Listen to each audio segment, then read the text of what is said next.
thoughts build up until I can't hear. That my mind fills up into a creature, and it haunts me somewhere much deeper. Anxiety, filling up every space, no privacy. And silently, it can build and build till you finally see. Whoa, it's taking over, damn no closure, moving closer. No exposure, I just wanna be a loner. Some can't stay sober, looking over all their shoulders, like moving boulders just to get out of the home. It sucks, I've had enough, I don't wanna feel the stuck under the rug, all my problems that I shove. I got nightmares in my head, I fear. Thoughts build up until I can't hear. That my mind fills up into a creature, and it haunts me somewhere much deeper. I got nightmares in my head, I fear. That the thoughts build up until I can't hear. That my mind fills up into a creature, and it haunts me somewhere much deeper.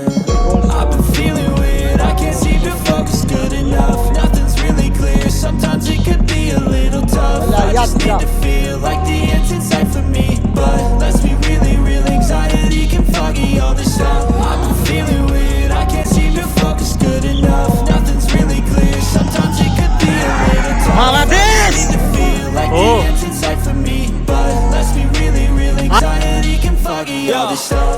It sucks when you finally feel like giving up. Oh God, Akbar, Akbar, like you're sticky stuck. I'm lost. Akbar, Johnny Spy, Akbar. The bed where I sleep, don't give a fuck. Can't stop.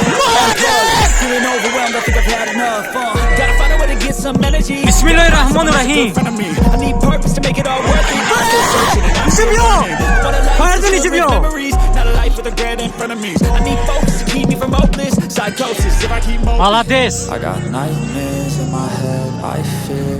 That the thoughts build up until I can't hear. That my mind fills up into a creature, and it haunts me somewhere much deeper. I got nightmares in my head, I fear.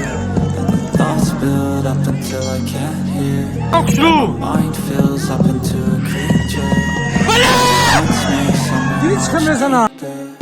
I've been feeling weird, I can't seem to focus good enough. Nothing's really clear, sometimes it could be a little tough. I just need to feel like the end's inside for me, but let's be really real, anxiety can foggy all this stuff. I've been feeling weird, I can't seem to focus good enough. Nothing's really clear, sometimes it could be a little tough. I just need to feel like the end's inside for me, but let's be really real, anxiety can foggy all this stuff.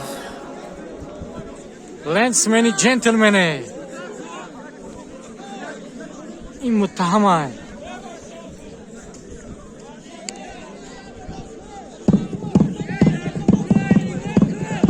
خدا بیرون رفتی.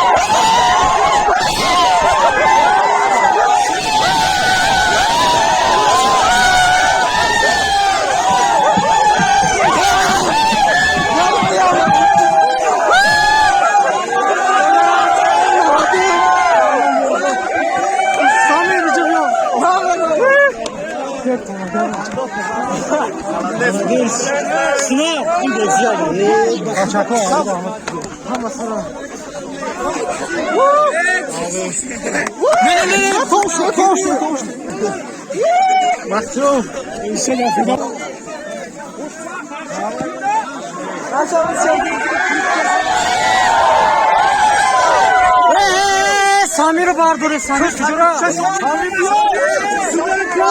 Samir Bardur.